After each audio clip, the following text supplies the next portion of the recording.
to even attempt to review this movie is a challenge in and of itself. So this is going to be even less focused and less coherent than a normal review by me. But that describes this movie pretty well. So before we get into this, I just want to say during the credits, the movie basically just shits on a lot of the people who watched it.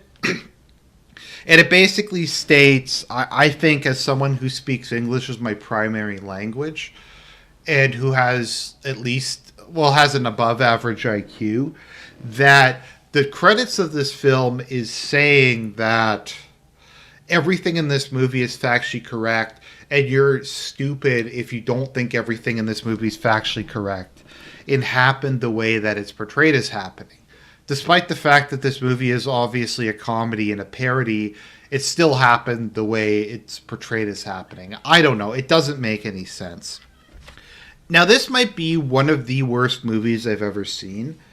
And when we talk about the worst movies I've ever seen, I tend to divide them into categories because it's not really fair to compare something like this to some, like, zero budget 1950s sci-fi movie like Monster at Go-Go, where I think they just like edited two completely different movies together, or a Coleman Francis film or something like Manos or The Room. So I kind of divided into the categories of films that had a budget and films that didn't have a budget. And this movie had a big budget. It also had a lot of stars in it, including Christian Bale, who is horribly miscast as Dick Cheney, and Steve Carell, who is horribly miscast as Donald Rumsfeld. But yeah, of any mainstream movie or movie with a budget I've ever seen, this film probably has the worst writing. The writing in this is substantially worse than The Room. And I don't mean that like sarcastically. I think it is actually worse than The Room. The editing in this film is atrocious. It's impossible to follow. I don't know if anyone's big-brained enough to understand this movie or to tell what the hell's even going on. The story's told in a very non-linear, postmodern, confused fashion, and I don't even really know where to start. So I guess let's just kind of start with what the premise of the film is. So Vice is a biopic about Dick Cheney. And it might be the single biggest hatchet job or political hit job I've ever seen in my life. Like, this movie actually made me feel sorry for Dick Cheney. And I don't like Dick Cheney. I don't like Bush. I don't like the neocons. But this actually made me feel kind of bad for them. Because just the way they're portrayed in this movie is so cartoonishly evil. And it's just so lame and shitty and bad that, and I guess here's the issue. I think if you're going to hang someone, you should hang them for the crimes they committed and not for the crimes that they didn't commit. And this movie very much tries to hang Dick Cheney for stuff that I don't even think he did. I mean, the film claims that he created ISIS. I don't think there's any actual evidence of that. I'm pretty sure that happened under Obama. I don't even think ISIS was a thing at the time. Or at least I don't remember them being the thing. I might just not be big-brained enough to be able to follow this movie. I think Serp described this film as being the great wokening in movie form. Because this film is it's just a hit job. Like, I know I keep saying that, but I don't really know how else to describe it. They randomly pull in people like Scalia for no reason, and Roger Ailes, and just whoever else they can find for the sole purpose of shitting on them and trying to destroy them. And it's extremely loathsome, and it just portrays them all as being complete sociopaths, as being deranged, as being like it's just they're so cartoonishly evil. It's so lame, and there's a lot of stuff to criticize about Bush. There's a lot of stuff to criticize about Dick Cheney. Like I said, I'm not a fan of any of these people, but it makes me sympathize with them. This almost made me sympathize with the Iraq War, just because of how lame this movie was. So let's try to go through this. And as Serp said, the first time he watched this movie, it took him about 4 hours because he had to keep stopping and trying to figure out like what was going on. Because the movie's not really linear; it just kind of shows major points in Dick Cheney's life, maybe, and it just kind of it jumps around a lot, and it's really hard to tell like what's even going on, what era we're in. I don't think there's title cards. At least I don't remember there being title cards, like to tell you what the year is, that sort of thing. It's just an incoherent mess. So let's just maybe start off with the single most repugnant aspect of this movie. So, as you may or may not know, Dick Cheney had a heart attack in 2012 and had to get a heart transplant. So the movie is narrated by the guy who gave him the heart transplant, and it's basically the guy just shitting all over him for the entire duration of the film and saying like, "Oh, I help preserve like the Satan of American politics." And it uses like there's a really gratuitous scene of him like getting operated on while he's narrating, and it's just like him shitting on Dick Cheney, and it's just so petty. It's just gross. And they claim that the character is fictional. I don't really know, but to just like do that to whoever was the heart donor, I just find extremely distasteful and disgusting, and it really irritated me. It's kind of hard to really describe. Once again, it's one of those clips I wish I could use in this review, but I just can't.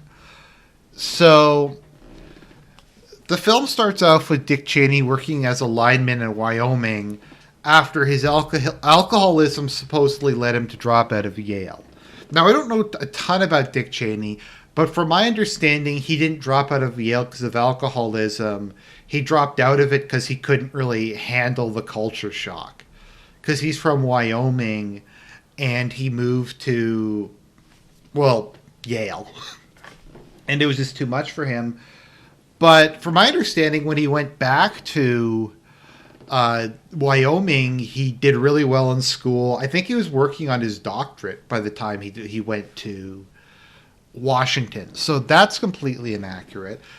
Wyoming is portrayed as a hellhole. Everyone in it is like a drug addict or a wife beater or like a criminal. They're all just disgusting, repugnant people. And I think that's just something you really see during this movie and during a lot of movies is what contempt Hollywood and these people in general have for the average American, for middle America. The degree of contempt they have for them is more contempt than I have for like mosquitoes, for cockroaches. They actively despise them and want them to die and want horrible things to happen to them. And it makes it kind of difficult to watch those scenes. Like, I think it's implied that his father killed his mother. I don't know if that's true or not. I don't even know why the scene was in the movie. I guess Dick didn't really react to it that strongly, and that's supposed to show that he's a sociopath. I don't know. But he somehow is able to become an intern at the White House during the Nixon administration. And this leads us to one of the worst scenes in the movie. Once again, I wish I could show it. So Donald Rumsfeld comes up, played by Steve Carell, which is horrible casting. And he gives a big speech about how, like, the job's shit and Washington's shit. And it's just really lame. So they're dividing up who's going to go work for who. And the other guy he's dividing up jobs with says, I want to go work for a Democrat. It's like, what's your political party? And Dick Cheney's like, what was that guy's party? It's like, he's a Republican. And Dick Cheney's like, I'm a Republican then. So that's like how we're supposed to believe that Dick Cheney became a Republican. Not that he was pro-business, not that he was pro-military, not that he was an anti-communist, not that he came from rural America and like everybody in Wyoming votes Republican. No, it's because he saw a speech by Donald Rumsfeld. And later on, Dick Cheney says to Donald Rumsfeld, What is it that we believe in? And Donald Rumsfeld just goes into like hysterical laughter for like 4 or 5 minutes straight. So once again, we're supposed to believe that Dick Cheney has never, even though he'd been in Washington for years at that point, that he'd never watched a single political commercial. He'd never heard a single like speech. He knew absolutely nothing about politics. Like, we're supposed to believe this. And once again, this movie is 100% accurate. They claim that, and they say you're like a retarded redneck if you don't think this movie is 100% accurate. And it's just so lame. Like, there's so much stuff to criticize about his neoconservatism and that kind of thing. So, but we just have to like go for the lamest, lowest common denominator shit possible. We have a scene where Rumsfeld and Dick Cheney are listening in on Nixon, who's talking about bombing Cambodia. It's portrayed as some like shocking thing. It's like, oh my God, Nixon's a dictator. He's bombing a country that's actively aiding one of America's enemies. It's like also the lack of self awareness, as I don't think Obama had congressional authority to go into Libya. I could be wrong. He didn't for Yemen. I'm pretty sure he didn't for Syria either, and Pakistan. So, unless I'm mistaken, Obama started like 4 wars that he didn't have any congressional approval for. And the Vietnam War was already ongoing by this point in time. Cambodia was led by the Khmer Rouge, who was a genocidal regime who was helping out Vietnam, and the Viet Cong were using Cambodia as a supply train to get to the south and avoid all American troops. So the idea is that despite being the commander-in-chief of the army, the president isn't allowed to command the army. Which is good to know. I didn't even know about that.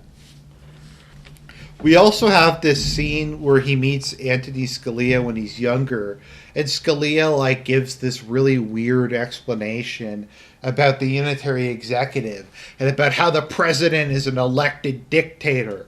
And why is this scene in the movie? Because Dick Cheney wants to gain supreme power for reasons that are never explained in this film. And because they wanted to take a shot at Scalia. I don't really know that much about Scalia's judicial philosophy. I would think as like an originalist and a conservative, he wouldn't want the president to be all powerful, but apparently that's not the case. And then he eventually becomes chief of staff to Gerald R. Ford. And I don't know if this is accurate or not, but there is a thing called the Halloween Massacre, where Ford got rid of a lot of the Nixon people, including Kissinger, and it more or less says that that was all caused by Dick Cheney, and Ford lost the election because of Dick Cheney. Later on, we have the he runs for the House of Representatives. He's just super uncharismatic. He can't explain anything. He goes to the hospital, and his wife, who's way more base than him, manages to win the election on his behalf. So during the Reagan administration, Cheney comes in and implements a whole bunch of like pro-business, pro-fossil fuel industry policies. Once again, it's just portrayed as him like they literally just say in this movie, we want to give super rich people more money. We want to destroy the environment. We're mustache twirling villains, and it's like that's not how these people think. I think that's definitely part of it. That's definitely like an aspect of it. It's definitely like at least at this time period who their donors do. They mention the Koch brothers a lot because that's another salient talking point. Even though the Koch brothers are liberal Republicans whose goal has been to destroy the conservative wing of the Republican Party and make it more libertarian as a way to benefit their business interests. And where literally every other billionaire, other than, I guess, Trump nowadays, gives money to the Democrats. There's a part later on where they're talking about abolishing the estate tax. And it's like, how do we give more money to super rich people? People don't want to give money to super rich people, but we need to figure out how to give more money to them. And it's just really dumb. And I mean, you can say what you want. From my understanding, the 80s and 90s were a time period of unprecedented prosperity and economic growth. Like, you can shit on Reagan, and there's a lot of things to shit on Reagan over, but a lot of Americans, not just the super rich, got a lot more wealthy and their standards of living improved under his government. So it's not as if the pro business policies and the freeing of the markets didn't have any positive effects. Now, you can say that it wasn't worth the trade offs, but I don't think like they sat down and said, let's make rich people more money.